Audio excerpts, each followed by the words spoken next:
तो चलिए जानते हैं झारखंड की एक से बढ़कर एक खबरें आज के इस वीडियो में। तो दोस्तों हम आपको बता दें घाटशिला में टाइगर जयराम महतो को जीतने के लिए काफी ज्यादा मुश्किल होने वाला है, क्योंकि दोस्तों घाटशिला के अंदर एक अमित महतो है जो एक कैंपेन चला रहा है नो एसटी नो वोट, जिसके तहत कुर्मियों का कहना है कि अगर हमें एसटी नहीं बनाओगे तो हम वोट नहीं देंगे, और अगर कुर्मी लोग टाइगर जयराम महतो को वोट नहीं देंगे तो टाइगर जयराम महतो को घाटशिला जीतना इम्पॉसिबल। देखिए आप इस वीडियो में अमित महतो क्या कुछ बोले नो एसटी नो वोट के ऊपर। मेरा समाज कुर्मी जनजाति समाज पिछले 75 सालों से अपने डिमांड को लेके एसटी लिस्ट में अपने समाज को सूचीबद्ध कराने को लेके, जो कि 6 सितंबर 1950 से हमारी समाज एबोरिजिनल ट्राइब में था। 6 सितंबर के दिन ही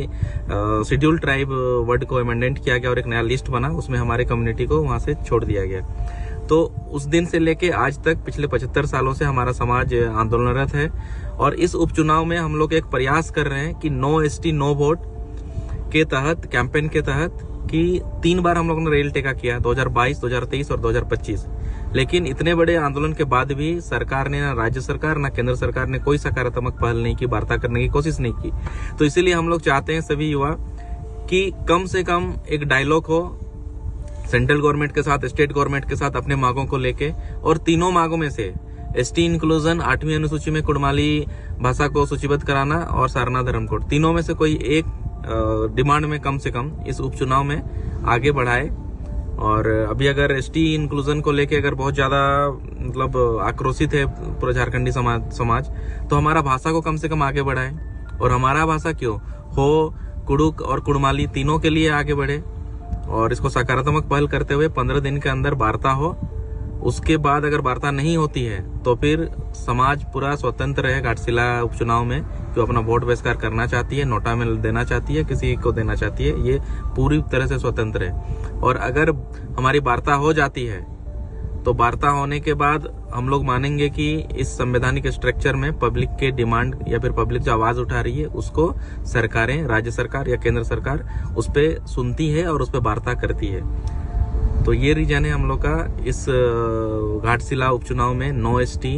नो वोट कैंपेन के तहत। और मैं निवेदन भी करना चाहूंगा इस वीडियो के माध्यम से कि जितने भी हमारे समाज के लोग हैं आगे बढ़ के हस्ताक्षर अभियान हम लोग चला रहे हैं, हस्ताक्षर अभियान में आप लोग साइन करें, उसको हम लोग डीसी और निर्वाचन आयोग को देने का काम करेंगे, ताकि हमारा जो एक आवाज है समाज का, एक वॉइस जो है वो उठ के सामने आए कि समाज आक्रोशित है अपने डिमांड को लेके। तो दोस्तों हम आपको बता दें घाटशिला प्रत्याशी जेएलकेएम नेता रामदास मुर्मू ने बोला कि आप जेएमएम का भी प्रत्याशी देखिए और बीजेपी का भी प्रत्याशी देखिए, दोनों को एक एप्लीकेशन तक लिखना नहीं आता होगा, क्या ये विधायक बनने के लायक है? देखिए आप इस वीडियो में। तो तमाम पत्रकार सोशल मीडिया के जो लोग हैं, जो इस तरह को आप लोग ऐसा लग रहा था कि नोटिस बहुत बड़ा गुनाह कर दिया है, उसको आप लोग छापिए कि रामदास मुर्मू जो है उसके जवाब डीसी महोदय को और चीफ इलेक्टोरल कमीशन को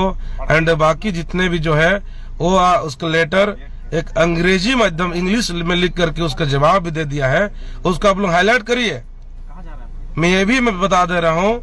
कि इतना अगर है आप लोग रामदास मुर्मू का अगर आप लोग बदनाम करने का साजिश रच रहे हैं, तो मैं आप लोगों को चैलेंज के साथ बोल रहा हूँ, दोनों प्रत्याशी को आप लोग बोलिए मेरे सामने, उनको भी लेटर लिखने बोलिए। इंग्लिश तो दूर की बात है, हिंदी में उसको बड़े से लेटर लिखने बोलिए, तो मान जाएंगे वो लोग एक विधानसभा का नेतृत्व करने आए हैं। इसलिए सभी से निवेदन है, आप लोग किसी भी पार्टी को इस तरह से बदनाम ना करें और सभी को समान और एक रूप से देख करके आगे बढ़े। धन्यवाद। जोहार।